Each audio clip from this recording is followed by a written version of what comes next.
ये short note आता है गैस्ट्रिक आउटलेट ऑब्स्ट्रक्शन पे, जैसा कि नेम डिनोट कर रहा है।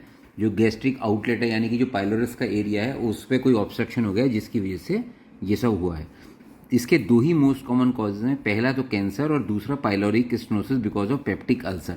अब क्योंकि जब से ये प्रोटोन पंप इनहिबिटर आए हैं तो पेप्टिक अल्सर की चांस इंसिडेंस बहुत कम हो गई है। तो इसलिए अगर अब आपके पास कोई adult patient gastric outlet obstruction के सिम्टम से आ रहा है तो आपको मेलिग्नेंसी ही सोचना है और कुछ नहीं सोचना।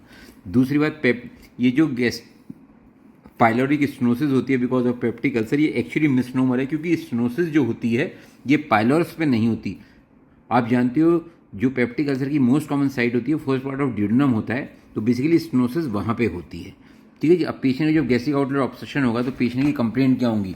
पेशेंट की कंप्लेंट होंगी पेन होगा, इंटरमिटेंट वॉमिटिंग हो सकती है जिसमें बाइल नहीं होगा, और कई बार पेशेंट कह रहेगा कि जो बहुत दिन के फूड स्टफ से वो भी वॉमिटिंग में बाहर आ गए। कई बार पेशेंट वेट लॉस की कंप्लेंट भी कर सकता है और कई बार डिहाइड्रेटेड फील करता है। मेटाबॉलिक इफेक्ट इसके बिल्कुल उसी तरीके से जो आपने कंजेनाइटल पाइलोरिक स्टेनोसिस के पढ़े थे, हाइपोक्लोरोमिक मेटाबॉलिक एल्कलोसिस, बस वही लिखना है इसमें और कुछ नहीं लिखना है। मैनेजमेंट भैया देखो, अगर malignant because of gastric carcinoma वगैरह की वजह से है तो ट्रीटमेंट बिल्कुल अलग हो गया।